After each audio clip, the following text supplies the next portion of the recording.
itself, easy to remember.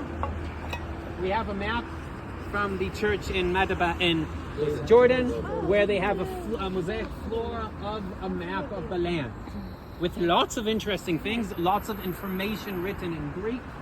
The information is almost fully taken out of the onomasticon, written by Eusebius from Caesarea from about 300 years earlier.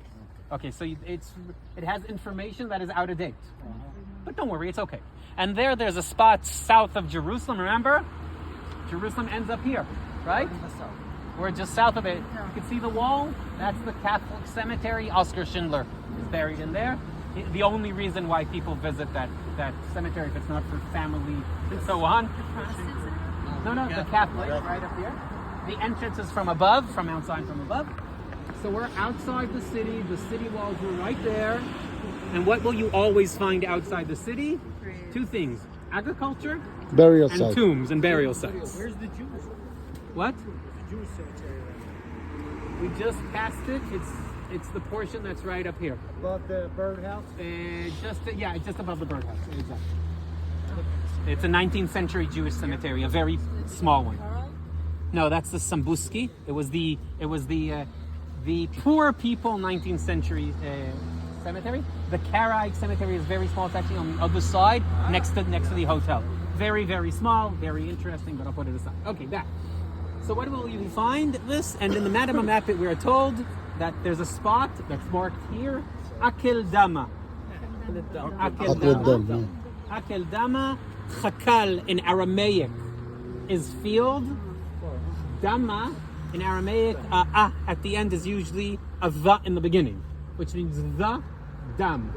The dam could be two options. Could be blood and could be damim, which actually means in those days money. It means money.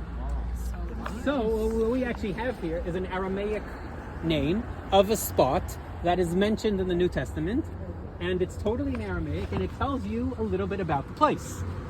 This in the book of Acts is considered the spot that Judas Iscariot bought in the money he received from the priest or from some kind of council. Very questioned exactly who gave the money, the 30 shekels he received, and he said, this is a field bought in the blood of, very good, but also it was bought by money, right? So using the same term, the same word for two different options. In the 19th century, Greek Orthodox monastery was built on the spot, but on the way another thing happened, and that's that ruin that's right up on top. You can reach it and enter it, but it's not easy to get out. And that is called Charnier. Now I need someone that knows a little bit of French. Lord. Where we used to throw carcasses. Okay, bones. Bones. Right? This is actually a medieval Crusader era spot of burial of pilgrims that never made it out, which means they died on the way of pilgrimage or during the pilgrimage, and there was a big site for burial, a very eclectic site from all over the European world.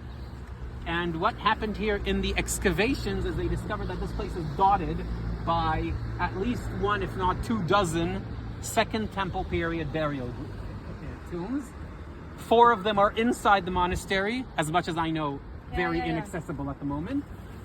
3 were identified just above and a few more further up, and there are 2 more down below. Part of them are very interesting, especially because they have paintings on the walls. And in the ones in here that were very, very well preserved, they found rooms all dug into the wall of the cliff.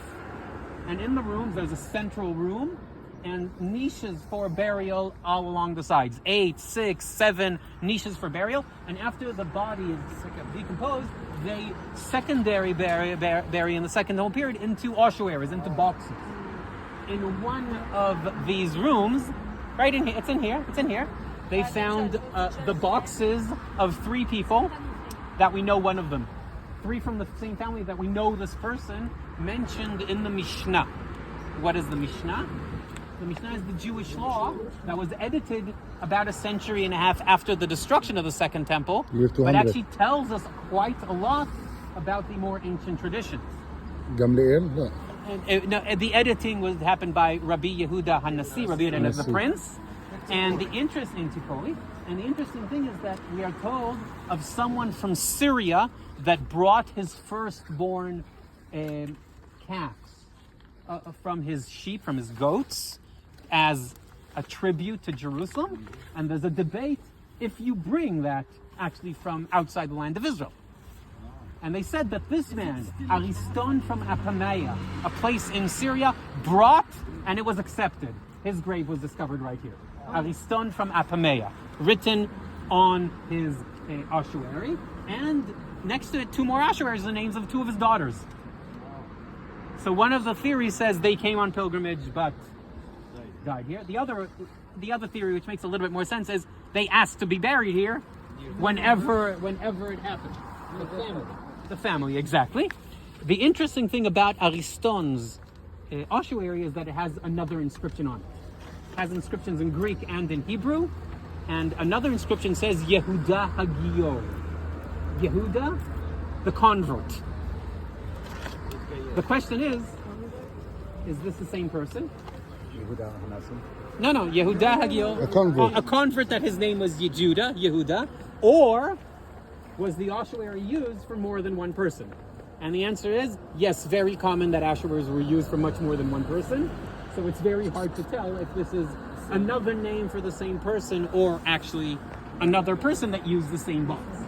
This way or that, we are in the area that is very, very problematic. Why?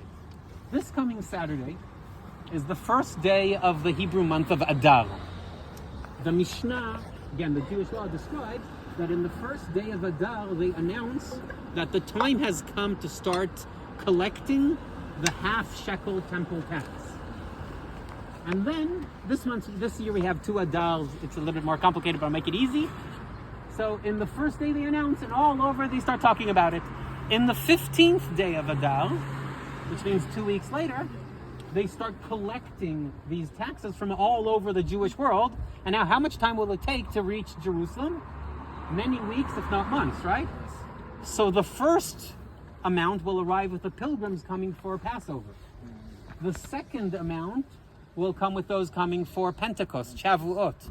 And towards Sukkot, Tabernacles, 6 months later, the last amount will come, which means this is a tax given by people from all over the ancient world that send it to Jerusalem. And in the 15th day of Adar, they also tell us one more thing, that they start fixing the roads. Why? Because in a month it will be Passover and people are going to be marching these roads. Why do I need to fix them? Because when we get to the middle of Adar, most of winter is already over and we can redo the roads whenever needed. What do they also do? They also mark all the tombs. Why do they mark the tombs? So people will not reach out for them and not become impure. Because the moment they want to go to Jerusalem, they need to be pure to offer a sacrifice. So where are we right now? We're actually along an ancient road that goes in this valley in the ancient times, reaching Jerusalem from the south. We will do that soon in just a few minutes. And you want all these tombs to be marked well. I don't know in what color, in what way, but marked in some way, so the people will not accidentally make themselves impure and get stuck. Therefore, this is actually a walk that people would have been doing in antiquity, reaching this valley, entering Jerusalem from the south. Why? Don't worry, I'll tell you why.